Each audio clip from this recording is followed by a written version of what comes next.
Hello students, कैसे हैं आप सब। तो ये मेरा फोर्थ वीडियो है और इस वीडियो में मैं केमिस्ट्री का अपना फर्स्ट लेक्चर लेकर आया हूँ। ये मेरी फर्स्ट वीडियो है केमिस्ट्री की, जिसमें मैं आपको समझाऊंगा मोल कंसेप्ट। तो मोल कंसेप्ट समझाने से पहले मैं आपको atomic mass and molecular mass के बारे में थोड़ी कुछ बेसिक बातें, जनरल बातें बताऊंगा। तो सबसे पहले स्टार्ट करते हैं कि जो ये 1 kg हम लोग बोलते हैं, ये 1 kg किस तरीके से बना है। ठीक है, जो केजी यूनिट है वो किस तरीके से बनी है। तो ये एक प्रोटोटाइप था साइंटिस्ट का, जिसमें उन्होंने एक सिलेंडर लिया था। और ये सिलेंडर जो था वो प्लेटिनम और इरिडियम का था। और इसका उन्होंने वेट करा। फिर इसके वेट को एक प्रोटोटाइप बोल दिया गया कि इसका वेट है 1 kg। ठीक है, उस टाइम पर 1 kg डिफाइन नहीं था, ग्राम डिफाइन नहीं था। तो उन्होंने कहा कि इसके वेट को हम कह देते हैं 1 kg। अब उसी 1 kg वेट को हम सभी ने मान लिया, उसको एक प्रोटोटाइप मान लिया और वो पूरा स्टैंडर्ड बन चुका है। अब हर कोई किसी भी कंट्री में 1 kg अगर मेजर करता है तो वो उसका वेट होगा जो उन्होंने सबसे पहले प्रोटोटाइप माना था। ठीक है, तो उसी तरीके से जब हम लोग निकालते हैं एटॉमिक मास, यानी एक एटम का मास। ठीक है, तो एक एटम के मास को जो यूनिट दी गई वो यूनिट थी AMU, एटॉमिक मास यूनिट, जिसको लिखते हैं यू से। ठीक है, यूनिट को किससे लगाते हैं, यू से लगाते हैं। तो हम आगे चलते हैं, ये हमारे आगे बहुत काम आने वाली है।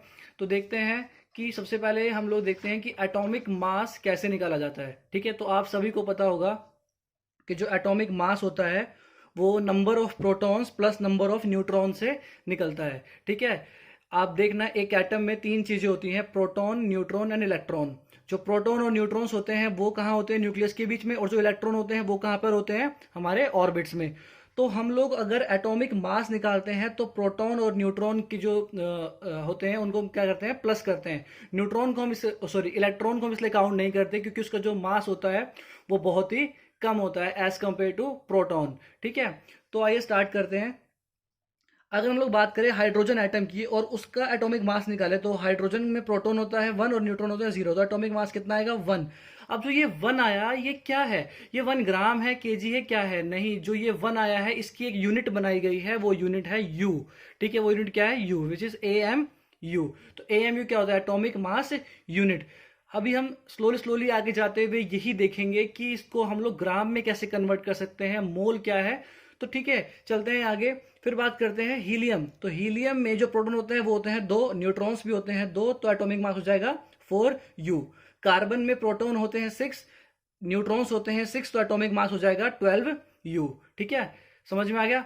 अब हम बात करते हैं मोलिकुलर मास। तो सबको पता है कि जब एटम्स आपस में कंबाइन होते हैं तो क्या बनाते हैं, मॉलिक्यूल्स, और मॉलिक्यूल्स मिलकर क्या बनाते हैं, एलिमेंट। तो जब एटम्स आपस में जुड़ गए, मान लीजिए क्या बन गया, कार्बन डाइऑक्साइड बन गया, CO2 बन गया। अब हमें इसका मास निकालना है। तो सबसे पहले कार्बन का लिखिए, 12 होता है कार्बन का मास। प्रोटॉन भी 6 होते हैं, न्यूट्रॉन भी 6 होते हैं, प्लस ऑक्सीजन का होता है 16। और एटम ऑक्सीजन के 2 लगे तो हमें 2 से मल्टीप्लाई करना पड़ेगा। तो पहले मल्टीप्लाई करना है, 16 टू जा 32। और अगर हम लोग 12 प्लस करेंगे तो कितना आएगा, 44U। ये हमारा आया है molecular mass of carbon dioxide. ये ग्राम में नहीं है, ये यू है, ये एटॉमिक मास यूनिट है। ठीक है, आगे चलते हैं। तो हमारे पास क्या है, H2O। तो H2O में H का एटॉमिक मास होता है 1, एटम लगे हैं, 2 से मल्टीप्लाई कर देंगे, प्लस करेंगे ऑक्सीजन का 16, तो आया कितना, 18U। ठीक है, अब हम आगे चलते हैं तो हम लोग बात करेंगे मोल कंसेप्ट की। तो उससे पहले हम लोग बात करते हैं कि 1 मोल क्या है। ठीक है, तो इस बात को जरा ध्यान समझना कि 1 मोल क्या चीज होती है। तो आप सभी लोग 1 मोल को एक पैकेट समझ लीजिए। ठीक है, एक क्या समझ लीजिए, पैकेट समझ लीजिए। अब उसने जो भी हमें वो बात बताते हैं बुक्स में, वो हमें ये बताते हैं कि इस एक पैकेट में, इस 1 मोल में 6.022 इंटू 10 की पावर 23। ठीक है, 6.022 इंटू 10 की पावर 23 क्या होते हैं, पार्टिकल्स होते हैं। क्या होते हैं, पार्टिकल्स। कहने का मतलब ये है कि अगर 1 मोल के पैकेट में, 1 मोल की थैली में, 1 मोल के बॉक्स में आप किसी भी एटम को या किसी भी कंपाउंड को, किसी भी मॉलिक्यूल को भरो, तो उस मॉलिक्यूल के जो एटम होंगे या उस मॉलिक्यूल के जो मॉलिक्यूल्स इसके अंदर प्रेजेंट होंगे वो होंगे 6.022 इंटू 10 की पावर 23।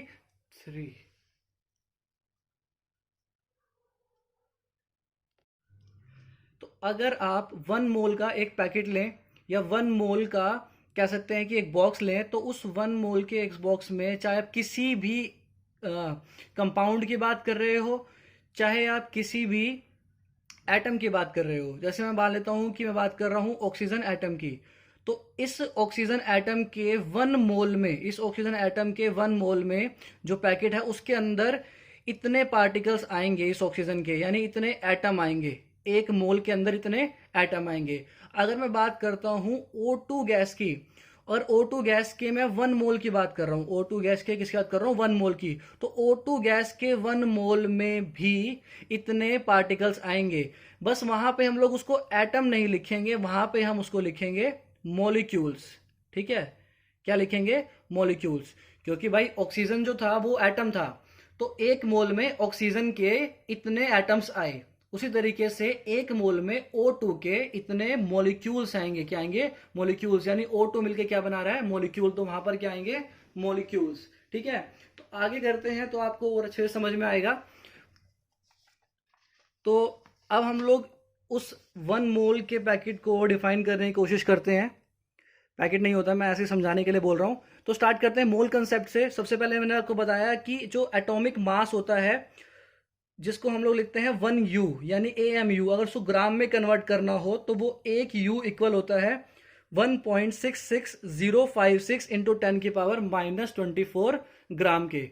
समझ गया बात को, देख लीजिए -24 यानी कितनी छोटी यूनिट है ये, एक एटम का जो मास है, जो 1U है, वो कितना छोटा है। ठीक है, अब हम लोग बात करते हैं किसकी, जैसे हम लोग बात कर रहे हैं 1 मोल की, तो मैंने आपको बताया कि किसी भी एटम के या किसी भी मॉलिक्यूल के 1 मोल में कितने पार्टिकल होते हैं, 6.022 इंटू 10⁻23। अगर वो एटम होगा तो इतने ही एटम्स होंगे, अगर वो मॉलिक्यूल होगा तो इतने ही मॉलिक्यूल्स होंगे। समझ गए इस बात को। ठीक है, जिस तरीके से 1 डजन जो बनाना होते हैं उसमें 12 बनाना जाते हैं, अगर मैं 1 डजन सेब लूं तो कितने सेब आएंगे, 12 जो है सेब आएंगे, 12 एप्पल्स आएंगे। ठीक है, चलिए आगे चलते हैं। अब मैं क्या कर रहा हूं, मैं सबसे पहले हाइड्रोजन की बात कर रहा हूं, आपके आगे ध्यान देना। अब मैं हाइड्रोजन के 1 मोल का वेट निकाल रहा हूं। क्या निकाल रहा हूं, 1 मोल का वेट।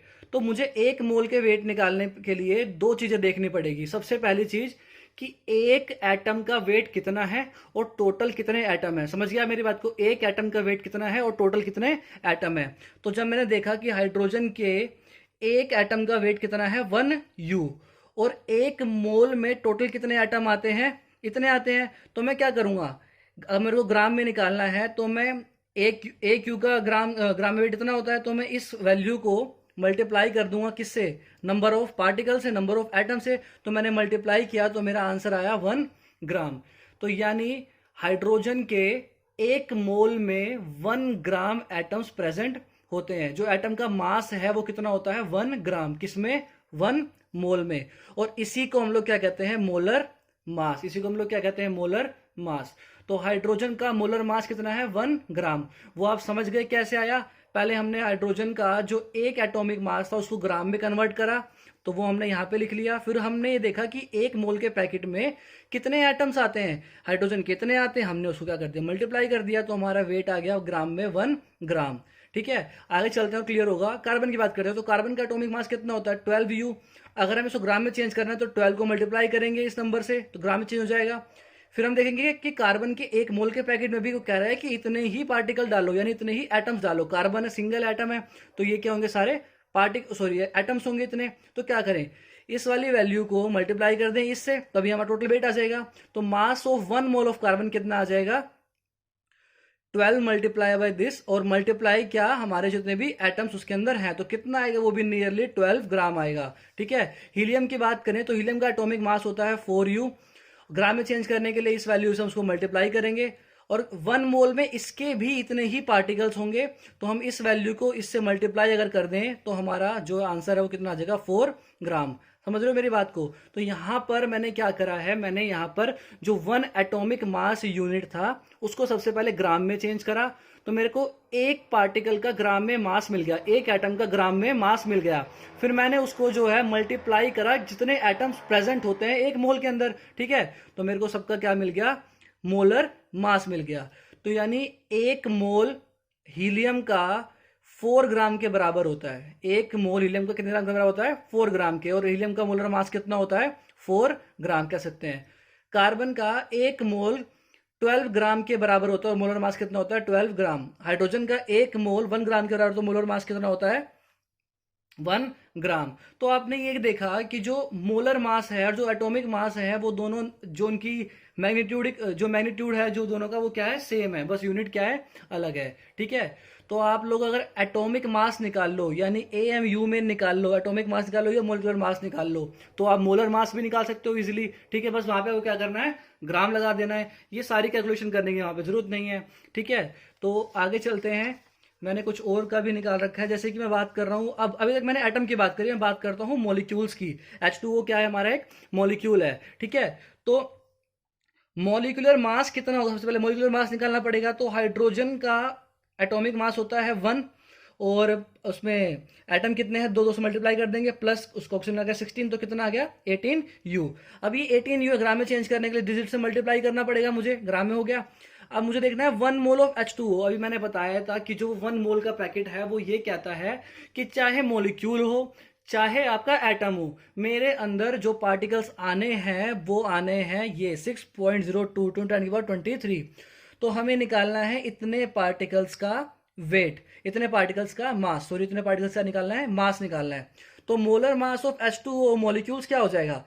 एक का मास मल्टीप्लाई बाय इतने पार्टिकल्स का मास। तो हमारे पास मोलर मास मॉलिक्यूलर मास कितना आ गया? 18 ग्राम।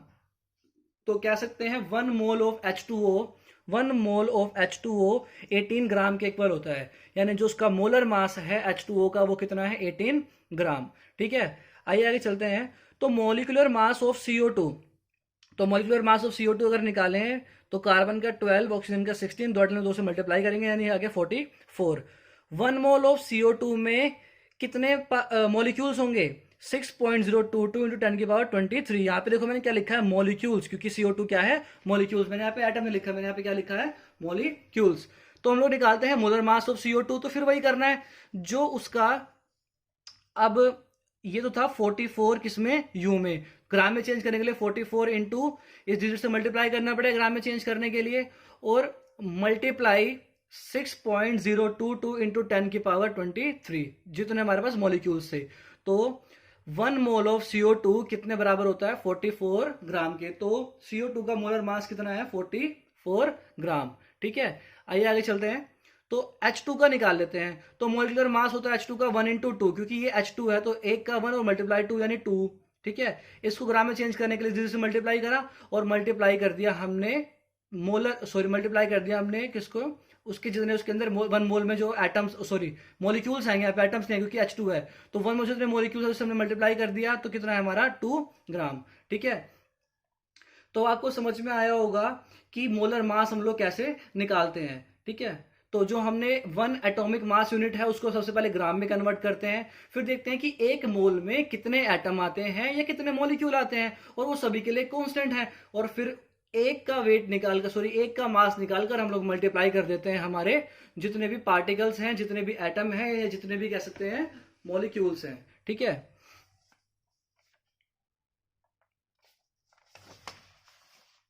तो नेक्स्ट मैं आपको जो चीज समझाना चाह रहा हूं वो ये है, ये थोड़ी सी बेसिक चीज है, कुछ बच्चों के समझ में आ जाती है, कुछ बच्चों के नहीं समझ में आती है, फिर भी मैं समझाने की कोशिश कर रहा हूं यहां पर इसको। ठीक है, जैसे कि मान लीजिए हमारे पास कोई बच्चा कहता है कि 1 मोल H में भी इतने ही पार्टिकल, और कोई कहता है कि 1 मोल H2 में भी इतने पार्टिकल। ठीक है, ऐसा कैसे पॉसिबल है? तो एक बहुत ही बेसिक चीजें समझ लीजिए। ठीक है, तो आप देखना कि H का जो 1 मोल होगा वो कितने ग्राम का होगा? 1 ग्राम का होगा। और H2 का जो 1 मोल होगा वो कितने ग्राम का होगा? 2 ग्राम का होगा, क्योंकि 1 मल्टीप्लाई 2 करना पड़ेगा, तो इसका मोल कितने ग्राम का बनेगा? 2 ग्राम का बनेगा। तो अब देखना H के 1, अगर हमने H 1 ग्राम लिया तो उसमें पार्टिकल्स कितने आए? H के एटम कितने आए? इतने एटम आए, क्योंकि मोलर, क्योंकि 1 जो मोल होता है उसमें हमारे, सॉरी जो हमारा 1 मोल होता है उसमें कितने पार्टिकल्स आते हैं? इतने पार्टिकल्स आते हैं। ठीक है, तो अब हम लोग बात कर लेते हैं H2 इज इक्वल टू 2 ग्राम। तो इसमें भी H, ये जो पार्टिकल्स हैं एक्चुअली में ये मॉलिक्यूल्स हैं। एक्चुअली में क्या है? मॉलिक्यूल्स। ये 6.022 10 की पावर 23 जो है ये H2 हैं, ये H2 के मॉलिक्यूल्स हैं, ये ध्यान रखना H2 क्या है, मॉलिक्यूल्स। तो अगर मैं इसको ब्रेक डाउन करता हूं H और H में, तो इतने ही नंबर मुझे 2 बार मिलेंगे H के, यानी ये भी मिलेगा और ये भी मिलेगा, तो इनको मैं 2 से मल्टीप्लाई कर दूंगा। तो H के एटम इसके पास है 12.044 इंटू 10⁻23। ठीक है, इस नंबर को मैंने 2 से मल्टीप्लाई करा। तो आप बात समझे कि जब 2 ग्राम H2 मॉलिक्यूल्स थे तो वो इतने ही थे, लेकिन अगर उसको मैंने ब्रेक डाउन करा एटम में तो वो इतने हो गए। अगर मैं इसका मास 2 ग्राम कर लेता हूं तो पार्टिकल जो है वो इसके बराबर हो जाएंगे। ठीक है, तो आइए आगे चलते हैं। नंबर ऑफ मोल्स निकालने का आपके पास ये फॉर्मूला आ चुका है अब यहां पर। ठीक है, तो ये फॉर्मूला क्या कहता है कि आपको एक गिवन मास दिया होगा, उसको डिवाइड करना है मोलर मास से। ठीक है, तो मैंने यहाँ पे जो n लिखा है ये है हमारा नंबर ऑफ मोल, ये स्मॉल m है हमारा गिवन मास और कैपिटल M है हमारा molar mass. Find number of moles in 18 gram water. ठीक है, तो 18 ग्राम वाटर में दिया हुआ है, तो गिवन मास कितना है 18 ग्राम। मोलर मास H2O, तो मोलर मास निकाला मुझे H2O का, यानी 1 × 2 करूंगा प्लस 16 करूंगा, 16 ऑक्सीजन का एटॉमिक मास होता है, इज इक्वल टू 18 ग्राम। अब आप कहोगे कि 18 ग्राम क्यों लिखा, देखिए 18 U आता है यहाँ पर, एटॉमिक मास कितना आता है 18 U आता, लेकिन 18 U जिसका एटॉमिक मास होता है उसको मोलर मास कितना होता है 18 ग्राम। ये मैंने आपको पीछे करके दिखाया, मैंने इसलिए आपको बेसिक चीजें बताई। तो आप इसको डिवाइड करोगे गिवन मास को मोलर मास से, तो नंबर ऑफ मोल्स कितने आ जाएंगे 1 आ जाएंगे। ठीक है, आगे चलते हैं। Find the number of moles in 66 gram carbon dioxide. तो गिवन मास कितना 66, मोलर मास निकालोगे अगर आप कार्बन डाइऑक्साइड का, तो कार्बन का होता है 12, ऑक्सीजन का होता है 16, एटम लगे हैं 2, तो 2 आ जाएगा, और मल्टीप्लाई करके ऐड करोगे तो कितना आएगा 44 ग्राम। तो गिवन मास अपॉन मोलर मास, गिवन मास 66, मोलर मास 44, कितना आ जाएगा 1.5। तो मोल कितने हैं 1.5, तो मोल जो है 1.5, 1.6, 1.7, 2.7 ऐसे कह सकते हैं। जरूरी नहीं है कि मोल जो है हर बार 1 2 3 4 5 6 ही आए। ठीक है, तो हम आगे चलते हैं। एक क्वेश्चन दिया है फाइंड द मास, यहां पर हमसे मास पूछ लिया। ठीक है, इन 1.5 मोल ऑफ CO2 सिंपल, यहां मोल दे दिया, मास पूछ लिया, तो मास हमें निकालना है। नंबर ऑफ मोल कितने 1.5, मोलर मास आप निकाल लोगे, ऊपर निकालते कार्बन डाइऑक्साइड का 44। तो आपको ये चीज निकालनी है। ठीक है, मास निकालना, तो m को वहां ले जाओ, तो number of mole multiply by molar mass is equal to m। तो m निकल आएगा 1.5 इंटू 44, कितना आंसर आ जाएगा हमारा मास 66 ग्राम। तो ये क्वेश्चन बिल्कुल यही क्वेश्चन है जहां पर हमें 66 ग्राम कार्बन डाइऑक्साइड दिया, तो 1.5 मोल हमारे आए थे। यहाँ पे हमें 1.5 मोल दिया और हमारा मास कितना है 66 ग्राम। ठीक है, तो ऐसे भी क्वेश्चन आपसे पूछ सकता है। तो हम आगे चलते हैं। तो हमारे पास जो क्वेश्चन है, find the number of moles in 98 gram of H2SO4। फिर सिंपल क्वेश्चन है, मास कितना दिया गिवन 98 ग्राम, और मोलर मास कितना आ जाएगा, हाइड्रोजन 1, एटम लगे हैं 2, 2 से मल्टीप्लाई होगा, सल्फर का होता है 32 atomic mass plus 32, plus oxygen का 16 एटम लगे 4, तो 4 से मल्टीप्लाई करेंगे 98 gram. Given mass upon molar mass, mole कितने आ गए 1। ठीक है, तो आगे चलते हैं, मैं कुछ और क्वेश्चन करवाऊंगा आपको। जैसे कि हमें अब कुछ इंपॉर्टेंट चीज देखनी है, वो ये है, वो हमसे बोलता है कि फाइंड द नंबर ऑफ मोल, दोनों में नंबर ऑफ मोल निकालने हैं। एक में दिया है 32 ग्राम ऑक्सीजन एटम और एक में दिया 32 ग्राम ऑक्सीजन गैस। ठीक है, एक में क्या है 32 ग्राम ऑक्सीजन गैस। तो गिवन मास कितना 32, और मोलर मास अगर हम निकालेंगे ऑक्सीजन का तो कितना आएगा 16, क्योंकि एक ही एटम है, तो नंबर ऑफ मोल कितने आ जाएंगे 2। तो अब हम बात करते हैं बी पार्ट की। बी पार्ट में जो ऑक्सीजन गिवन है वो कितनी है 32 ग्राम। ठीक है, और O2 का अगर हम मोलर मास निकालें तो आएगा 16 इंटू 2 विच इज 32। तो 32 डिवाइड 32 यानी मोल कितने आ गए 1। अब आपने देखा दोनों में ही जो मास था वो कितना था, सेम था, लेकिन एक में आए मोल 2 और एक में आए मोल 1। इसमें मोल 1 इसलिए आया क्योंकि यहां पर जो 2 ऑक्सीजन थे वो आपस में सेम रेशियो में क्या हो गए, कंबाइन हो गए, तो उनका जो रेशियो था ऑक्सीजन का वो क्या हो गया, हाफ हो गया। तो नंबर ऑफ मोल कितने आ गए यहाँ पे 1, और यहाँ पे नंबर ऑफ मोल कितने थे 2।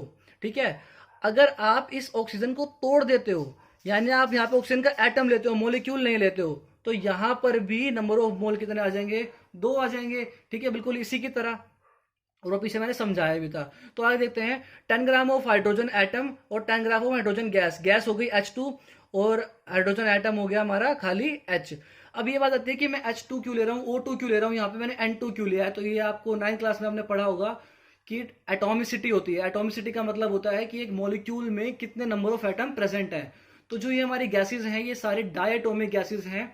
जब ये गैस की फॉर्म करती हैं तो इनमें एटम्स जो है दो जुड़ जाते हैं आपस में और ये डायटोमिक गैसेस कहलाती हैं। ठीक है, तो जब भी आप इनको गैस में लिखोगे तो H2 लिखोगे, O2 लिखोगे और N2 ही लिखोगे। तो 10 ग्राम निकालना, तो गिवन मास कितना है 10, और हाइड्रोजन का एटॉमिक मास कितना होता है 1, तो मोलर मास भी हो गया उसका 1, तो N इज इक्वल टू 10। ठीक है, कैंसिल आउट किया 10 आ गया, मोल नंबर ऑफ मोल कितना है 10, तो 10 ग्राम ऑफ हाइड्रोजन गैस, तो 10 गिवन मास है और हाइड्रोजन का मोलर मास कितना होता है 1 मल्टीप्लाई 2 यानी 5, यहाँ पे मोल्स कितने आ गए 5। तो आपने फिर देखा दोनों में जो मास था वो सेम था, लेकिन यहाँ पे H2 ने जैसे वो आपस में क्या हो गए कंबाइन हो गए, यानी आधे मोलिक्यूल बने। ठीक है, तो यहाँ पे कितना है 5, यहाँ पे कितना आया 10, इसको तोड़ दोगे तो यहाँ पे दोबारा वैल्यू कितनी आ जाएगी 10 आ जाएगी, 10 आइटम आ जाएंगे। और ये निकले हैं मॉलिक्यूल्स, ये क्या निकले हैं, सॉरी ये हमने निकाले हैं मॉलिक्यूल्स के मोल, किसके मॉलिक्यूल्स के, H2 मॉलिक्यूल्स के, और किसके निकाले हैं एटम के। ठीक है, वैसे हमारे पास 28 ग्राम ऑफ नाइट्रोजन एटम है N is equal to 28 upon में 14। ठीक है, 14 होगा इसका मास, मोलर मास उसका भी 14 हो जाएगा, तो डिवाइड करने का 2 आ जाएगा। ठीक है, फिर हमें पूछ दिया हुआ है N2 गैस। ठीक है, तो हम इसके यहाँ पे क्या निकालेंगे मॉलिक्यूल्स, तो ये इसके मॉलिक्यूल्स नहीं, हमें मोल ही निकालने हैं सॉरी यहाँ पर। तो गिवन मास 28 और 14 इंटू 2 हो जाएगा। ठीक है, क्योंकि यहाँ पे दो आइटम लगे हैं, मॉलिक्यूल है ये, तो 28/20 कितना आ गया 1 आ गया। ठीक है, तो हमने एक फॉर्मूला देखा यहाँ पर हमारा मोल निकालने का, which is given mass upon में मोलर मास, और मैंने आपको ये भी बताया कि मोलर मास कैसे निकालते हैं। 1 MU क्या है यूनिट, एटॉमिक मास यूनिट क्या है, उसको ग्राम में कैसे कन्वर्ट करा, एक मोल के लिए हमने मोलर मास कैसे निकाला। ठीक है, अब हमारे पास जो दूसरा फॉर्मूला है एवोगैड्रो नंबर का, जो हमने नंबर देखा था 6.02 × 10⁻23, अगर हमको मान लीजिए किसी ने मास नहीं दिया, हमको किसी ने दिए हैं नंबर ऑफ पार्टिकल्स और बोला कि इन दिए हुए नंबर ऑफ पार्टिकल्स से मोल्स निकालो, तो हमारे पास वो भी फॉर्मूला है। ठीक है, फॉर्मूले को पकड़ लीजिए, फॉर्मूले को समझ लीजिए। ठीक है, और फॉर्मूला ये बनाया नहीं, ये आपने ही बनाया फॉर्मूला, हम लोगों ने ही बनाया, कोई बहुत बड़ी चीज नहीं है ये। ठीक है, तो नंबर ऑफ मोल्स क्या है, गिवन पार्टिकल्स अपॉन में Avogadro number, given particles upon में एवोगैड्रो नंबर। करवाऊंगा, क्वेश्चन समझ में आएगा। N is equals to N मैंने माना है यहाँ पर, कैपिटल N मैंने माना है गिवन पार्टिकल, और जो N नोट है N0 ये मैंने माना है एवोगैड्रो नंबर। यहाँ पर कई कई अलग बुक में अलग अलग साइन लिखे होते हैं। ठीक है, लेकिन मैंने यहाँ पर इसको ये माना है। तो आइए आगे चलते हैं, तो क्वेश्चन करते हैं, find number of moles in 12.044 × 10⁻23 particles of hydrogen. इसने कहा कि हाइड्रोजन के आपके पास इतने पार्टिकल्स हैं, उसमें बताओ कि कितने मोल होंगे। तो हाइड्रोजन की बात करी है तो हम लोग, गैस नहीं है, हाइड्रोजन की बात करी गई है, तो हाइड्रोजन का क्या लेंगे एटम लेंगे, क्या लेंगे एटम। यानी ये जो 12.044 × 10⁻23 है ये मॉलिक्यूल्स नहीं है, ये क्या है एटम। अब आप समझे, ये मॉलिक्यूल्स नहीं है, ये क्या है एटम। तो उस चीज से क्वेश्चन में फर्क नहीं पड़ेगा, हम लोग करते हैं। तो नंबर ऑफ मोल निकालने के लिए गिवन मास अपॉन में, सॉरी जो गिवन पार्टिकल्स हैं वो लिखे, यानी ये हमारे एटम्स इतने दिए हुए थे हमें, और हमारा जो एवोगैड्रो नंबर होता है जो कहता है कि एक मोल में इतने आने चाहिए, तो हम लोग डिवाइड करके देखेंगे ना कितने आते हैं, कितने आए हैं इसके अंदर, तो उसको डिवाइड करेंगे तो आ जाएगा N इज इक्वल्स टू 2, ये पावर कैंसिल हो जाएगी और यहाँ पर आ जाएगा 2। ठीक है, तो नंबर ऑफ मोल कितने आ गए 2। अब आप यहाँ पर एटॉमिक मास भी निकाल सकते हो। अगर आपको नंबर ऑफ मोल पता चल गए और आपको ये पता है कि कौन सा एटम है या कौन सा मॉलिक्यूल है, तो कैसे निकाल सकते हैं, नंबर ऑफ मोल पता है कितने हैं 2, तो नंबर ऑफ मोल निकालने का फॉर्मूला क्या होता है, मास अपॉन में मोलर मास। अगर मैं इस मोलर मास को यहाँ ले जाऊं, यानी N × M, तो हमारा मास आ जाएगा। मोलर मास हमें पता है हाइड्रोजन का कितना होता है 1, और हमें नंबर ऑफ मोल पता चल चुके हैं, तो निकालें mass is equals to N × M। तो नंबर ऑफ मोल कितने हैं 2, मास कितना, मोलर मास कितना है 1, तो कितना आ जाएगा 2 ग्राम। तो ऐसे रिलेशन वाले क्वेश्चन भी आते हैं, कई बार आपको पार्टिकल्स देकर नंबर ऑफ मोल नहीं पूछेगा, यहाँ तो आपको नंबर ऑफ मोल पूछा तो नंबर ऑफ मोल निकाल दिया, कई बार आपको पार्टिकल्स देकर पूछेगा मास, तो वहां पर आपको पहले क्या निकालना पड़ेगा नंबर ऑफ मोल्स, और नंबर ऑफ मोल्स निकालकर आप लोग कहां तक पहुंच जाओगे मास तक। सेम उसी तरीके से आपको कोई नंबर ऑफ मास देकर नंबर ऑफ पार्टिकल्स पूछ सकता है, तो वहां पर सबसे पहले आप क्या निकालेंगे मोल, और फिर आपको मोल मिल जाएगा, एवोगैड्रो नंबर मिल जाएगा, तो आप इसको इससे मल्टीप्लाई करके क्या निकाल सकते हैं हम आपके पार्टिकल्स। वो पार्टिकल्स फिर मैं बता रहा हूं, जो मैं पार्टिकल्स बोल रहा हूं वो एटम भी हो सकते हैं, वो मॉलिक्यूल्स भी हो सकते हैं, वो आयंस भी हो सकते हैं। ठीक है, अगर एटम के लिए निकाल रहे हैं तो ये पार्टिकल्स एटम बन जाएंगे, अगर आप मॉलिक्यूल्स के लिए निकाल रहे हैं तो यही पार्टिकल्स बन जाएंगे मॉलिक्यूल्स। ठीक है, तो अब हम बात करते हैं कि हमें बोला है कि इतने पार्टिकल्स दिए हुए हैं H2 गैस के, नंबर ऑफ मोल निकालो। तो अगर आपने इसको डिवाइड किया तो नंबर ऑफ मोल कितने आए, 2। नंबर ऑफ मोल कितने आए, 2। तो आपने कहा कि नंबर ऑफ मोल तो दोनों के दो दो आए। ठीक है, तो नंबर ऑफ मोल तो दोनों के ही दो दो आएंगे। जरा समझना क्यों आएंगे, क्योंकि एवोगैड्रो नंबर जो है वो सभी के लिए सेम है। जो मैंने आपको बताया था कि जो 1 मोल का पैकेट है वो क्या कहता है कि चाहे मॉलिक्यूल हो चाहे एटम हो, मेरे अंदर 6.02 × 10⁻23 ही एटम्स आ सकते हैं और उतने ही एक मोल में क्या आ सकते हैं, मॉलिक्यूल्स आ सकते हैं। ठीक है, तो दोनों का ही नंबर ऑफ मोल कितना आया, 2। तो डिफरेंस कहाँ है, डिफरेंस देखिए, मास निकालिए। डिफरेंस क्या निकालिए, मास। तो मास निकालिए, number of mole multiply by molar मास। तो H2 का मोलर मास कितना है, 2। 1 नहीं है, 2, क्योंकि H2 होता है 1 मल्टीप्लाई बाय 2 हो जाएगा, तो मोलर मास कितना आ जाएगा, 2। और नंबर ऑफ मोल कितना है, 2। तो मास गिवन जो मास है वो कितना आएगा, 4 ग्राम, और यहाँ मास कितना आया था, 2 ग्राम। समझे इस बात को। दोनों में नंबर ऑफ मोल सेम इसलिए है क्योंकि दोनों के पार्टिकल सेम थे, दोनों क्या थे, पार्टिकल सेम थे। लेकिन उसके बावजूद भी दोनों का मास क्या है, अलग है। जब आप H2 4 ग्राम लोगे तब इतने पार्टिकल होंगे और 2 मोल बनेंगे। जब आप H इतने ग्राम लोगे तब उसके 2 मोल बनेंगे और इतने उसमें पार्टिकल होंगे। ठीक है, तो आइए क्वेश्चन देखते हैं। ठीक है, एक बहुत ही इंपॉर्टेंट क्वेश्चन है और इस क्वेश्चन में मैंने हर एक चीज़ बताने की कोशिश करी है। ठीक है, तो स्टार्ट करते हैं। उसने हमें दिया हुआ है 284 ग्राम सोडियम सल्फेट हमें दिया हुआ है उसने। ठीक है, तो उसने सबसे पहले हमसे पूछा find the number of moles in Na2SO4, sodium sulphate का नंबर ऑफ मोल बताओ। तो आप क्या करोगे, ऊपर ले दो गिवन मास, ले दो कि मोलर मास। मोलर मास निकालें तो सोडियम का होता है 23 एटॉमिक मास, मल्टीप्लाई कर देंगे 2 से, तो कि 2 एटम लगे हुए हैं, प्लस 32 सल्फर का, प्लस 16 × 4 ऑक्सीजन के लिए। तो कितना आ जाएगा मोलर मास, 142 ग्राम।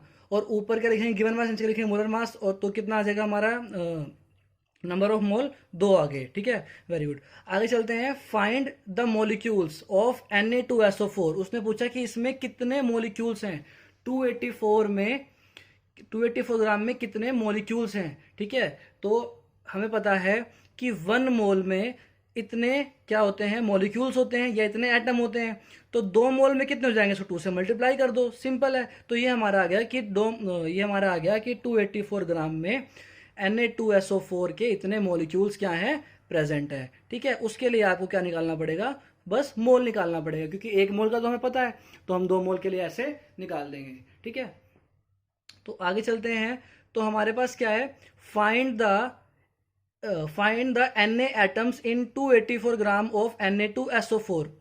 अब यहां पर कुछ नई चीज आई है आपके आगे, तो आपको ये समझना है। उसने आपसे पूछा है कि इसके अंदर Na के कितने एटम हैं, इसके अंदर क्या है, Na के कितने एटम्स हैं। तो आपको सबसे पहले उसको देखना पड़ेगा कि इसके अंदर Na के कितने मोल्स हैं। ठीक है, तभी तो हम लोग उस एटम को मोल के नंबर से मल्टीप्लाई करेंगे।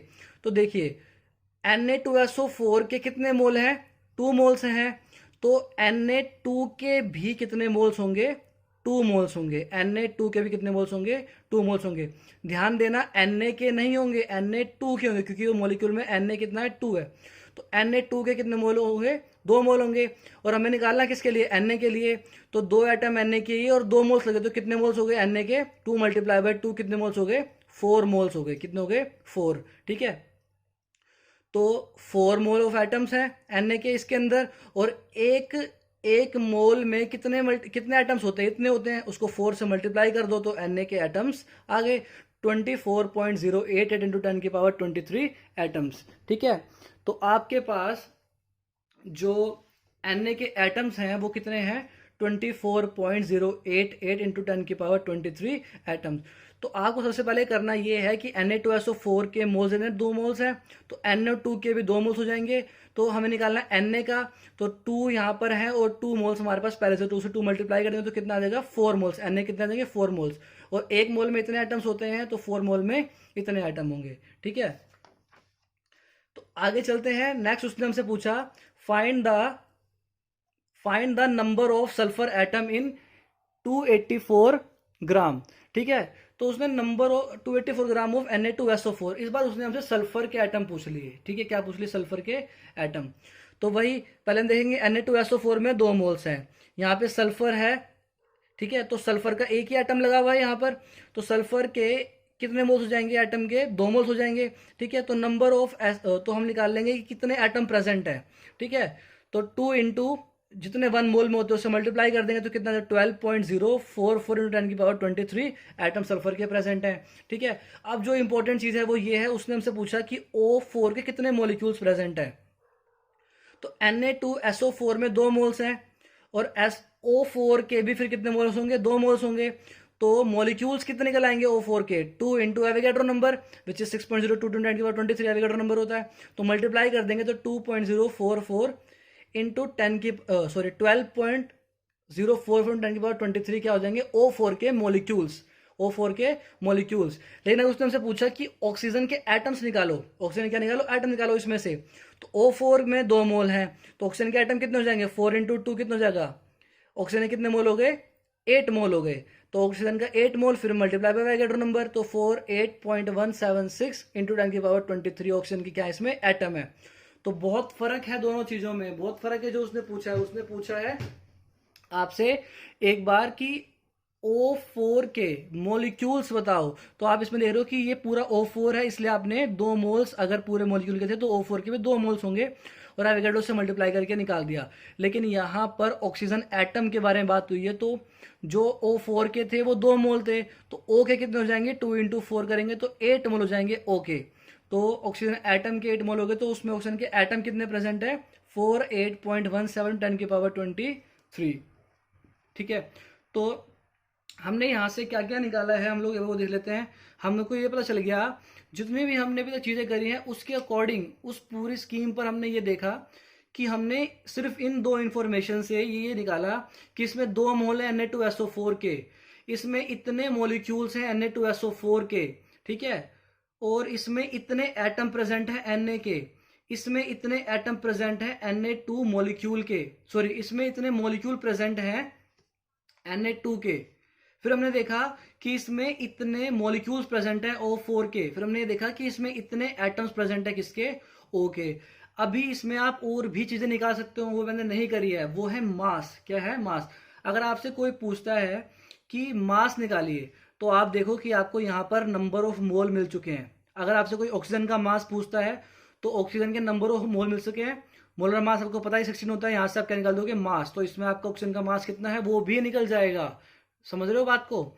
अगर कोई पूछता है कि O4 का मास बताओ कितना है इसके अंदर, तो वही 2 मोल्स हैं, और O4 का जो मोलर मास है कितना जाएगा? 16 इंटू 4, ठीक है। तो मोलर मास मिल जाएगा, मोल्स मिल जाएंगे, तो O4 का भी मास निकाल लोगे। उसी तरीके से सल्फर का भी मास निकाल लोगे आप, ठीक है। सल्फर के मोल्स कितने हैं आपके पास? 2 मोल्स हैं, और सल्फर का एटॉमिक मास मोलर मास कितना 32 होता है, तो वहां से भी आप मास निकाल लोगे। तो उसी तरीके से अगर आपको एक गिवन कंपाउंड दिया है इतना है, और कंपाउंड का नाम बता रखा है, तो आप उस कंपाउंड के अंदर जो लगे हुए एटम्स हैं उन सब के बारे में, जो मॉलिक्यूल्स हैं उन सब के बारे में चीजें भी निकाल सकते हो, ठीक है। तो आपने 2 फॉर्मूले यहाँ पर देखे। एक था जो एवोगैड्रो नंबर से रिलेटेड था, नंबर ऑफ मोल निकालने का, number of mole is equals to given particles upon में एवोगैड्रो नंबर। और आपका जो फर्स्ट फॉर्मूला था वो था गिवन मास अपॉन में मोलर मास, ठीक है। तो लास्ट हमारे पास जो चीज है वो है, अगर हमको बता रखा हो कि वॉल्यूम कितनी है, तो थर्ड फॉर्मूला हमारे पास आ जाएगा नंबर ऑफ मोल निकालने का उसकी वॉल्यूम से, ठीक है। तो मान लीजिए कि 1 mole of any ideal gas at STP occupies is equal to 22.4 litre.